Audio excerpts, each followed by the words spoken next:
All right, guys, it is Thursday afternoon. It's just a little bit past noon. I'm getting ready to give you an update on the 55s here, the four-door sedan and the two-door hardtop. There's not really a whole lot to update. My wife had to take her vacation from work. It was one of those use it or lose it things, so she took it. She was off last Friday. Let's see, of course, Saturday and Sunday, but she was off Monday and Tuesday as well, so I didn't really work on the car. I kind of just hung out with her. We didn't really do anything. We just kind of drove around. We went to the lake, went to the river. We did, that type of stuff. But, we didn't go anywhere and do a vacation thing, spend the night anywhere. But anyway, so now I'm back working on this thing, trying to get more metal work done. It is 95 degrees today, and I have been drinking the heck out of water. I am dying for a Gatorade. I'm thinking about running up here to the store and buying a couple. I may go ahead and do that. But anyway, so I didn't work on the car for a few days, but I'm trying to make up for it by busting some ass on it today. I did blast a few parts with my portable sandblaster, just little stuff, but I still got a lot more to go. I did some repair on my battery box. I had a couple of rust holes. I got them all patched up. I still got to finish grinding it. But I started blasting. Get that out of there. Started blasting all this stuff, but this was the last thing I was blasting, and I stopped. And it's not finished yet. But anyway, my compressor, it just stays running. When I use that portable blaster right there, once that compressor kicks on, it never shuts off while I'm blasting something. So I'll usually run it about 10 or 12, 13, 14 minutes, and then I quit. Let the compressor catch up and shut down, and then I'll let it stay shut off for about 30, 45 minutes. I don't want to burn my compressor up, which I've done before a long time ago running one of them blasters. But anyway, so once I stopped, I never did go back to blast, and I ended up putting up shop for the night, and that was when the wife's vacation hit for Friday, and then I never get back to it. But I'm going to blast the coil springs and the center link and A-arms and all that kind of stuff. So I've got a lot to do, a lot of blasting to do. I have not painted the chassis yet because I've still got cottonwood stuff in the air floating around. I don't know if you can see, there's a piece right there floating that way. It's everywhere. Like certain times of the day you'll look up and it is just covered out here. So I'm hoping that stuff gets, we need a hellacious windstorm is what we need, but I don't want to clean and paint this chassis and then, get that cottonwood crap in there, that paint, because I'm going to be painting it outside. I did get the rear end pulled out of my 79 Buick Century that's going to go in this car. So it's sitting out here. It's ready to be under the knife. I've got to remove a bunch of brackets and some ears up there where the links go to it and stuff. But a lot of work to do to that rear end. But this is a 308 gear. I'm getting rid of a 410 or 411, so that's a hellacious drop for that engine not going to be getting a workout going down the highway. I'm happy with that. I've put a lot of I've done a lot of rear end swaps in Tri-5s. My preferred rear end that I like to use, that's if you're running a stock or like an 8-inch wheel, I like to use second generation F body, like 70 to 81 Camaro Firebird. And I usually like a 2-something gear, like a 273 is my favorite. It just makes them a little bit better quality cruiser down the road, in my opinion. And it's not something really for drag racing, but they are nice to get them out on the highway and stretch your legs. It's really nice, especially to get on the turnpike. I really like that. But I'm running a 305 V8, going to be 305 V8 with a 350 turbo 3-speed transmission with a 308 gear, so it ought to get down the highway very, very well. I have ran a 229 geared 10 bolt before. I've run a 256, I've run one 241, and I've run several 273s on those 10 bolts. It just really mellows them out. It's not much for drag racing, not much for doing burnouts, but if you're getting on the turnpike and you want to run with traffic about 80, 85, it'll do it all day long. But anyway, so I haven't painted the frame because of the cottonwood crap still. I mentioned that in one of my other videos. And then the rear end, I just got it out yesterday. It took me a couple hours to do that in 90-degree heat, laying in the mud and grass that's not mowed or weed eated around those cars back there. So that sucked. But anyway, I got more metal work done on the car. I got the floor pan for the passenger side. She helped me roll the beads in the floor pan over there. I had her run the crank on the bead roller. Those turned out pretty decent. I'm pretty happy with it. Now I've just about got it completely welded in. I've still got quite a bit to do around the brace and up along the side up there and up along the toe board. But I got the trans tunnel patched. And then I started over here. I've got a mess over here. This turned into a can of worms. The bolt from the bench seat brackets was broke off in the floor. The bolt was broke off in there. Somebody had drilled that out, but that's as far as they went with it. But anyway, this is the piece out of this under brace. What I did was I removed this top piece for access to get in there, and there's this piece here that has the nut in there. But anyway, you have two nuts for your seat bracket here for your front seat. And if you don't know, these thread size on these seat bolts are 5/16 by 24. So all it is a square nut welded underneath there on this piece here. I did not have any fine thread square nuts, so I used a flange nut, regular nut, but it has a shoulder or flange or whatever you want to call it. Cleaned it up on a wire wheel to get the CAD plating off of it, and then I bolted it to that with a bolt. And then I welded it up, and then I just cut a new piece out to put in here. But anyway, that'll get welded in there, and then I'll have to grind this smooth, and then I'll have to lay this piece back on there. But I didn't know the seatbelt bolt was broke off in it. Luckily I noticed it, but the body mount bolt was broke off in there, same as the other side, so I had to cut the access hole out to get in there. So anyway, when you do something like this, what I like to do is I'll draw across where the hole is for the bolt. I'll draw across there. That way when you remove that piece, you've still got some lines here for reference. So after, I got it all built here and mocked up, when I put that in there, if I finished drawing those lines together, it would intersect perfectly. So I've got a new square nut. Man, I can't get that out of there. I got a new square nut. I run the bolt in from the bottom, and I've got it setting in there. I need to weld that nut in there, and then at that point I need to weld this in there, and then grind this smooth, and then I can lay this piece back on here and then weld it all back in. So, should be pretty good after that. Now I got to finish right here. I've got to cut this area out because this is all thin. I got to cut this area out to connect all this, and then I've got a body mount nut I got to remove right there.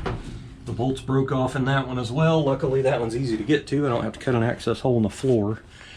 But I need to get back under the car and look at them because I think the one that's over in this area is broke off as well.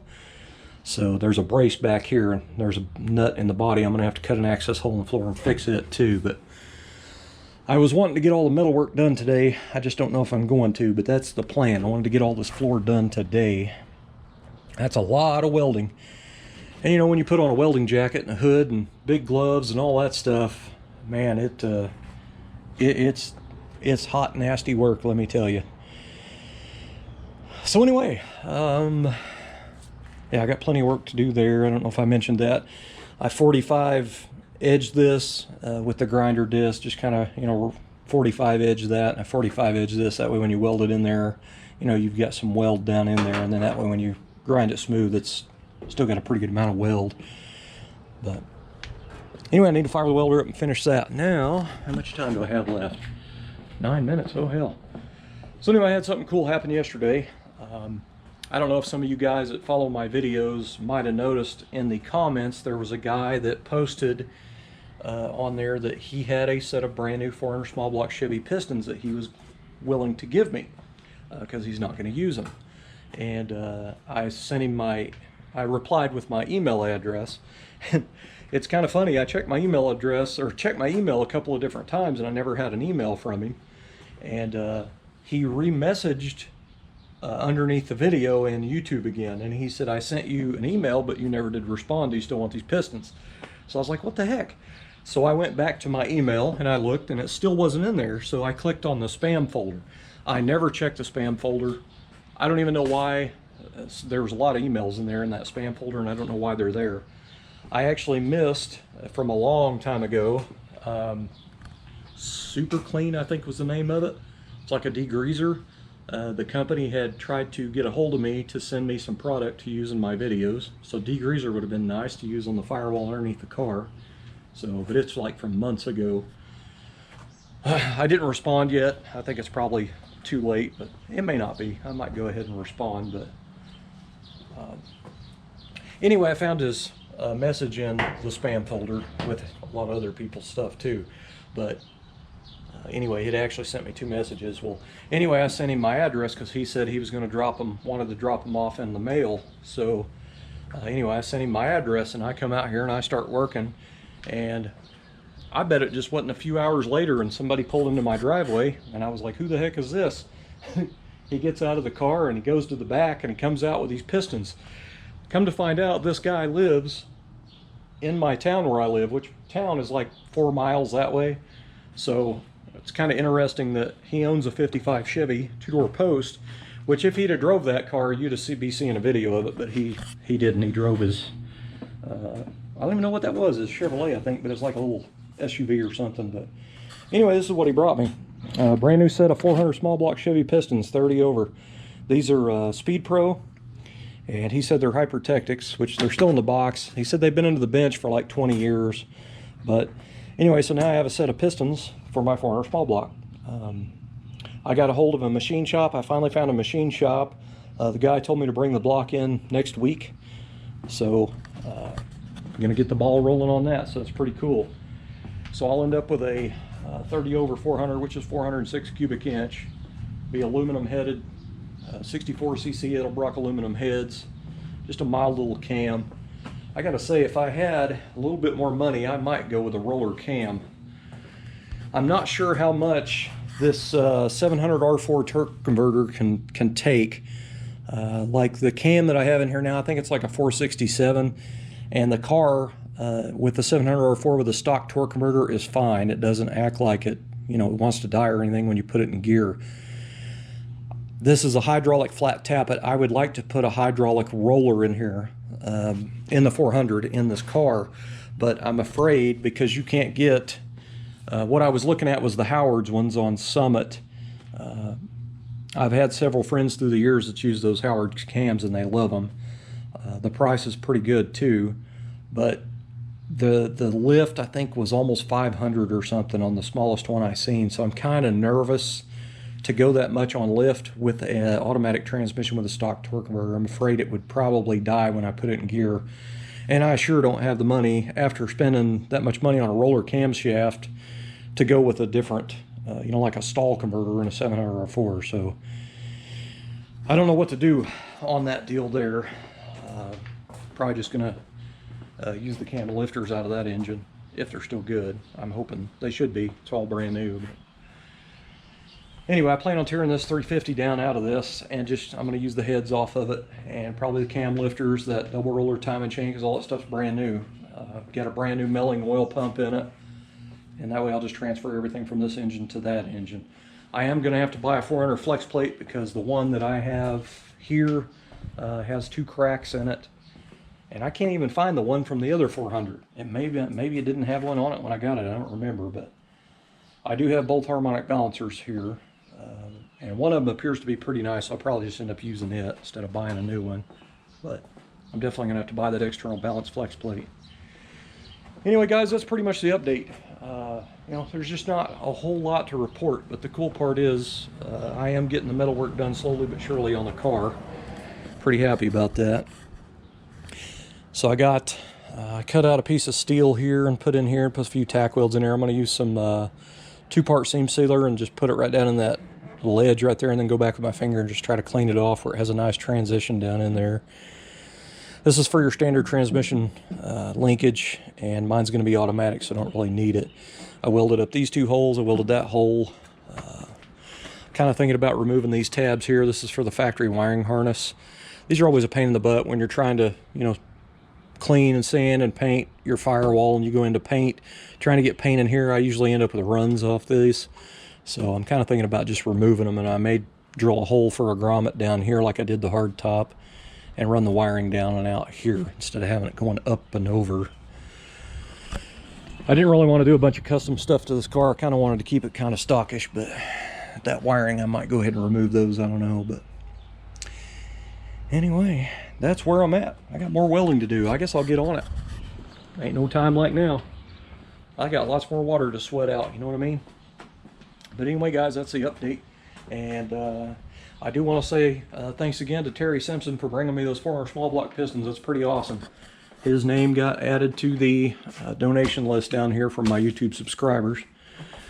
That is awesome. I love the car community, man. You know, I've given away a lot of parts through the years to guys that needed them. And it's nice to have it come around and people actually give me stuff now. It's really cool. Just the bad part is, usually when I give something away, I end up needing it later.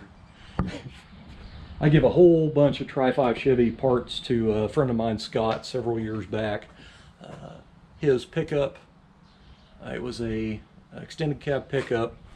The back seat was full, the floorboard was full on the passenger side, the bed was full, and he brought a car trailer and it was full. That's how much stuff there was. There was doors, I think there was a deck lid, lots of sheet metal, and then there was just tote after tote and cardboard box after cardboard box of Tri-5 Chevy parts, used parts.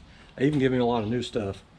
I didn't really think I was going to build another Tri-5 since I had my hard top, and then I, you know, gave him all that stuff because he's wanting to build a 55. He's got a, I think it's a 4-door Bel Air 55 that somebody cut the quarter panel off, and I actually gave him a parts car that had a really nice quarter panel on it for him. So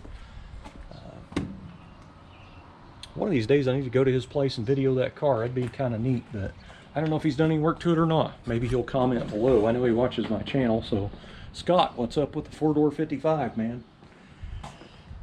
Anyway, guys, that's your update. And it's 17 minutes, so that means if I go any further with the video, the computer's probably going to shut it off and, you know, cut the video in half. That always sucks. Thanks for watching.